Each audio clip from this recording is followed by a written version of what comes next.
Hi, this is Jody from Admin Remix, and in this article, we're going to be talking about the challenges of third party app restrictions. So, in 2021, Google added a third party access control to the admin console. Before this setting was in place, administrators could block third party apps, but it was time consuming to manage an ever growing block list of third party apps. Depending on the size of your institution and your IT department, you simply did not have the time to manage hours and hours of high volume apps and high level confidence in your security. However, in this article, we're going to talk about ways that you can build a third party app list, a whitelist in order to manage those apps, how you can vet those apps, and then continue the process to management. So, of course, apps are all over the world, right? We are filled with apps. Many of your staff members may have certain apps that they like to use, and then they may have apps that can be security breaches. So you want to make sure that those are not being used on your software. So we have software as a service, which is our SaaS environments, like our G Suite, which is what we're really talking about today. It's an extremely popular among organizations to host business collaboration, file sharing, email, and other services. In order for your company to choose what apps you allow, you do have the option to turn off your API access to the core Google Workspace, and then run solely from an allow list. Once you have a whitelist in place, you can turn on your block all third party API access setting. So this is an alternative method that we're about to discuss right here. Choosing your third party app list. So a major challenge that needs to be faced is how to review existing apps that are used on your domain and determine which API apps to access. So you really want to have a vetting process in place. You want to find people that are key stakeholders, staff members, IT, risk, contact teams, just a good group of core people that can vet those apps to see if it's good for your domain, good for your security. They have specific responsibilities and expertise in your company, in your business, and in your security to make sure that these apps are not a risk for your business. Each department assesses the application based on specific responsibilities and expertise. Your staff can submit applications for apps that they do like to use.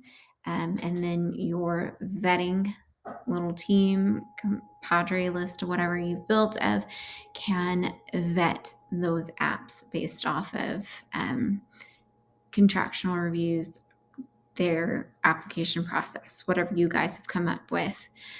Staff can track the process of the reviews and identify the approved apps via an online application and reporting website. Communicate any phased out apps with staff. Communication is very important to keep up with your staff. You can use a Google Apps Manager, and then with that, you can determine which staff members use specific apps. Once you figure out what apps are phasing out due to security breaches or whatever, you can then email everybody on that specific app list to let them know it's going out. You don't need to email all staff unless that's something that you want to provide all staff to know that an app is going out. But then you can definitely provide information to those specific staff members that use that app. Letting your staff know ahead of time that an app is being phased out is really important in the communication factor.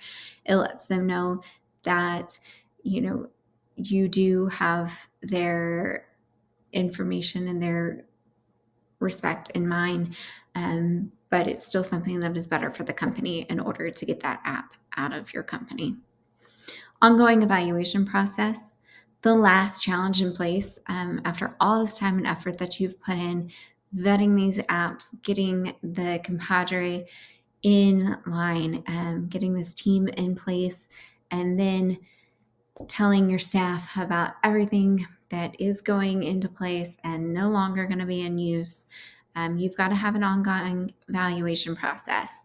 So the good thing is, hopefully your vetting process worked out, and now we can kind of tweak that vetting process to maintain and evaluate new apps or maintain apps that are on that list and make sure that they continue to do well for your business. It's also good to keep that in place for managing future apps, training incoming staff on the app policy. It can help administrators not be overwhelmed with requests for new apps coming in from your staff members. The process also helps you,